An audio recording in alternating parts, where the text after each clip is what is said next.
trajimos de una manera muy resumida cómo controlar esa ansiedad, cómo controlar ese apetito cuando creemos que el apetito puede controlarnos a nosotros. Y es por eso que les traje un resumen muy pequeño de, digamos, de los principales puntos que nosotros podemos tener para tener probablemente esa necesidad o esa capacidad de controlar los antojos. Acá me la van a colocar en cualquier momento el ciudadano director para que la podamos ver todos.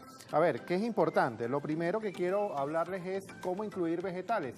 El tema de los vegetales tiene que ver normalmente con una necesidad de que probablemente con mayor cantidad de volumen, recuerden que las ensaladas, si se comen crudas e inclusive si se comen cocidas, la alta cantidad de fibra puede aportarnos una gran saciedad. Entonces, ¿qué vamos a ahorrar? Vamos a comer una gran cantidad de alimentos, una porción probablemente muy grande, con una muy pequeña cantidad de calorías. Entonces estamos ahorrando calorías, pero nos está dando saciedad por mucho más tiempo. Entonces, la primera opción, siempre incluir vegetales en todas y cada una de tus comidas. Parece extraño que a veces no desayunamos o no incluimos vegetales, pero probablemente si nos comemos unos huevos revueltos, ¿cómo no? Podemos colocarle vegetales. Si nos hacemos un sándwich, podemos colocarle vegetales. Si nos preparamos probablemente inclusive una arepa venezolana, ¿por qué no incorporar vegetales en el relleno de esa arepa? Entonces, tanto en el desayuno como en el almuerzo, en forma de ensaladas o en forma de cremas inclusive, también en la cena debemos y podemos incluir vegetales que nos pueden permitir de una u otra manera aportarnos, repito, una gran saciedad con una muy pequeña cantidad de calorías. Lo segundo que podemos hacer es planear nuestras comidas. Hacer lo que más te funcione, lo que te funcione probablemente mejor. Y eso tiene que ver normalmente con tanto con el horario de comida como con los menús que podemos establecer. Bien sea que coloquemos comidas más grandes, más voluminosas, entonces hagamos solamente 2 o 3 comidas al día porque necesitamos en cada una de ellas tener una mayor cantidad de alimentos.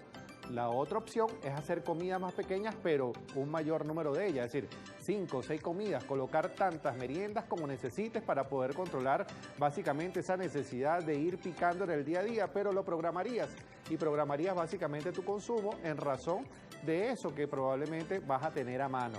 Y lo otro que para algunos funciona es dentro de esos modismos alimentarios usado probablemente de una manera eficiente, de una manera sabia, puede dar grandes resultados, que es en el caso del ayuno. Entonces, mientras más horas de ayuno, por supuesto tengo ingestas más pequeñas. No confundir el ayuno o la ventana de alimentación una vez termina el ayuno o ese receso donde no ingerimos ningún tipo de alimento, que es lo que se refiere básicamente al ayuno, con una comida muy grande, muy voluminosa o alta en calorías.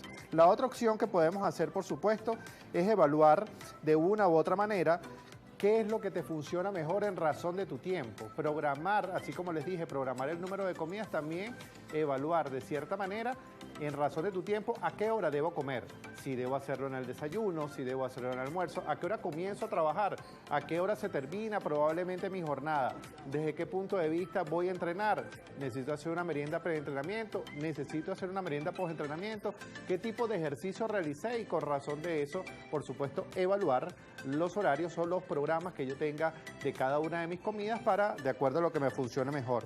Lo otro es entrenar intensamente. Fíjense algo, parece lo contrario, pero cuando entrenamos muy intensamente tenemos una necesidad de energía por represión. Ahora, cuando tenemos volúmenes de ingestión pequeños y comemos más veces al día, una vez que entrenemos, satisfaciendo esa necesidad que nos aportó el entrenamiento, ese gasto que nos dio el entrenamiento, por supuesto no vamos a notar que tenemos una ingesta controlada. ¿Por qué? Porque lo vamos a hacer en razón de la demanda. Yo hago un gasto energético, demando una cantidad de energía, consumo automáticamente lo que necesito, pero no noto que estoy comiendo poco, porque lo estoy haciendo en razón básicamente de una demanda energética. Tener un sueño de calidad. Recordemos que el dormir bien, más allá de un número de horas, que sea un sueño placentero, que sea un sueño profundo, tiene que ver con 2 hormonas. La hormona de la grelina, que es esa hormona que se activa durante el descanso, pero cuando no descansamos lo suficientemente, amanecemos con la grelina alta, que es esa hormona que nos refleja la necesidad de hambre. Es la hormona que básicamente es un disparador para tener el hambre.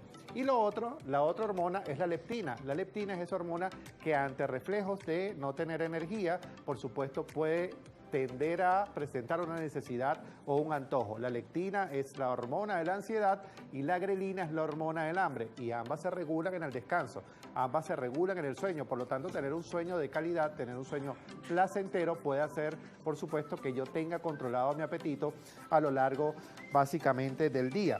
Lo otro es el consumo de líquidos. Normalmente el consumo de líquidos tiene que ver, bien sea con que no tomo suficiente agua,